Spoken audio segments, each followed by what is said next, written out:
जो कितनी ज़रूरत हो गई है, जिस तरीके से वातावरण है वहाँ और किस तरह से समाज में जो ये साफ करना है फैला हुआ है खाने का, उसके लेके मिलेट कितना सहयोग करता है उसको। देखिए, मैं आपको बता रहा हूँ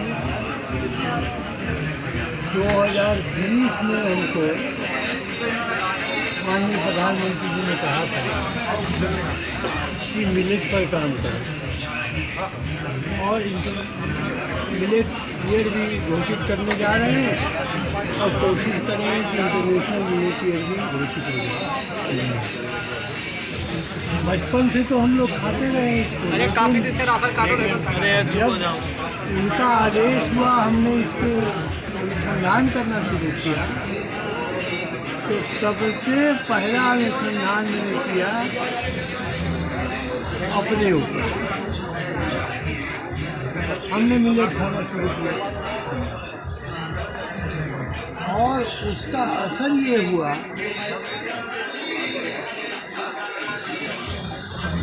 कि इतनी अच्छी ऊर्जा और शक्ति मिलेट में है, हमको पता ही नहीं। सर, जो युवा पीढ़ी आज युवा पीढ़ी जो मैदा खाती है वो बोलने तो देना यार, जवाब हमको देने दीजिए, बीच में मत दो। अच्छा बताइए। जी बोलिए। उन्होंने एक सवाल पूछा है, उसका जवाब दे रहा हूँ। तो मिलेट ही भोजन है। गेहूँ, चावल, चीनी और अशुद्ध दूध, जो हार्मोन इंजेक्शन वाला दूध है, ये जहर है। इसी के वजह से सारी बीमारियां हैं, सारी बीमारियों का एक जड़ है।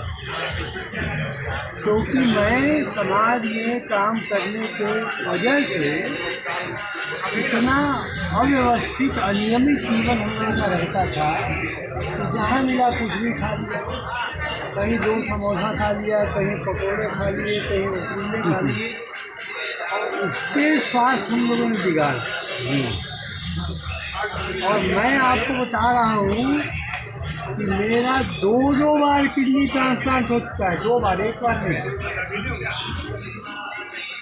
और मैं चल नहीं पाता था ठीक से, और ये लोग जानते हैं कि मैं व्हील चेयर पर जाता था पार्लियामेंट। आज 73 वर्ष की उम्र है और 73 वर्ष में आप देख सकते हैं हमारे शरीर में जो ऊर्जा वापस आई है, मिलेट के कारण ही आई। इसलिए सबसे प्रार्थना है कि मिलेट खाएं। आप सब कुछ बना सकते हैं इसका। आप इसका रोटी बना सकते हैं, चावल बना सकते हैं, इसका डोसा बना सकते हैं, इडली बना सकते हैं, चीला बना सकते हैं। कोई ऐसी चीज़ है नहीं है जो बना नहीं सकते। हमारे कृषि मंत्री जी उत्तर प्रदेश के बगल में खड़े हैं, इन्होंने कहा है कि ऐसा ही 3 दिन का कार्यक्रम लखनऊ में भी करो, और मैं करूँगा, मैं निश्चित करूँगा। और वहाँ पर भी एक मिलेट का रेस्टोरेंट बनाऊँगा और दिल्ली में भी एक मिलेट का रेस्टोरेंट बनाऊँगा, जहाँ पर मिलेट और ऑर्गेनिक फूड का, जैसे मिलेट तो अन्न हो गया, लेकिन उसके साथ आपको दाल भी चाहिए, सब्जी भी चाहिए, तो दाल और सब्जी भी ऑर्गेनिक रूप से उगाई हुई हम खिलाएंगे।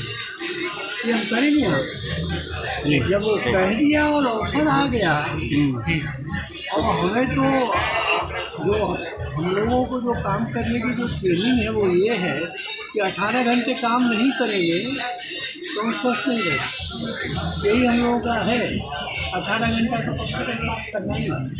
अभी तो चर्चा चल रही है ना कि 8 घंटा या 10 घंटा।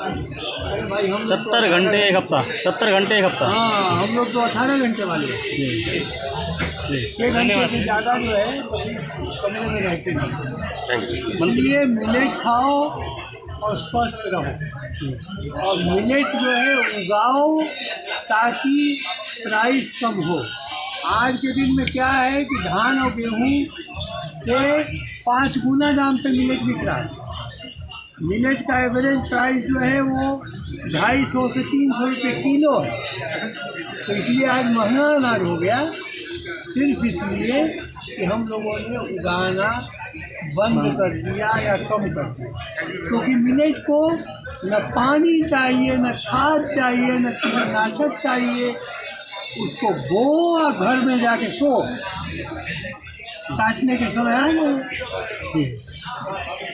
यही है, ये भी किसान मंत्री जी, के बेटे हैं, किसान के सर बेटे आप यूपी के किस कर रहे क्या? नहीं बताएं यूपी उत्तर प्रदेश में किस तरीके से मिलेट की प्रोग्रेस हो रही है, क्योंकि बहुत बड़ा ये क्षेत्र है और ये पूरब की तरफ चले जाएँ तो गन्ने का है, उत्तर नॉर्थ की तरफ चले जाएँ तो कुछ और उगता है। अलग अलग वैरायटी, अलग अलग ज्वार बाजरा ये सब मिलेट्स में आते हैं। ये बाहर धारणा थी उत्तर प्रदेश में मिलेट्स फ्री अन्न की खेती नहीं होती। यद्यपि हमारे राज्य के भीतर 10 लाख हेक्टेयर क्षेत्र के भीतर ज्वार और बाजरे की खेती होती है और हम लोगों ने 8-8.5 लाख से बढ़ा करके उसको 10 लाख पर कराया है।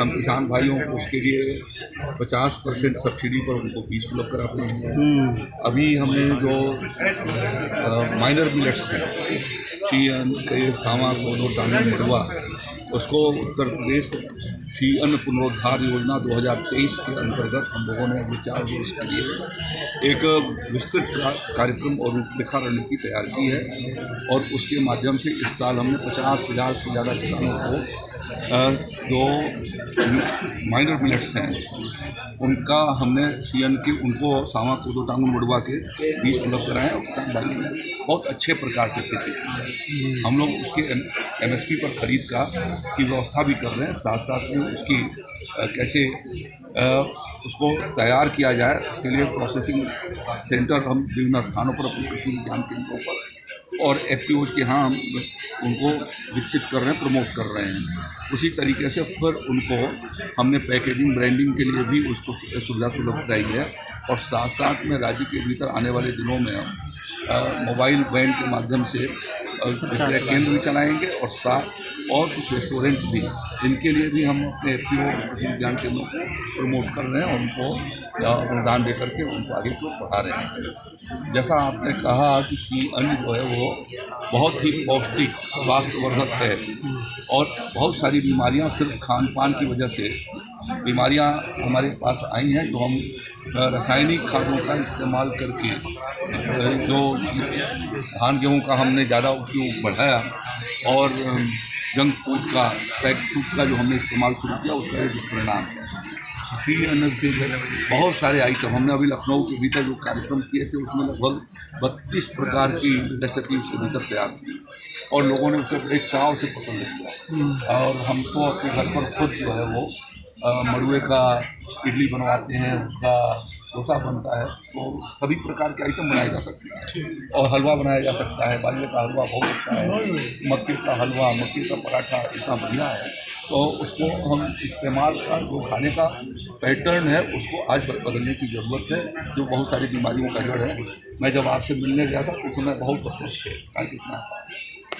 आज से 5-6 साल जी 4-5 साल पहले कई सालों तक इनसे मुलाकात नहीं हुई, तो मैंने एक दिन फ़ोन किया, भाई साहब हम तो बहुत अस्वस्थ हैं और हमें चला नहीं जाता है, तो मैं आता हूँ मैं आपको देखने के लिए।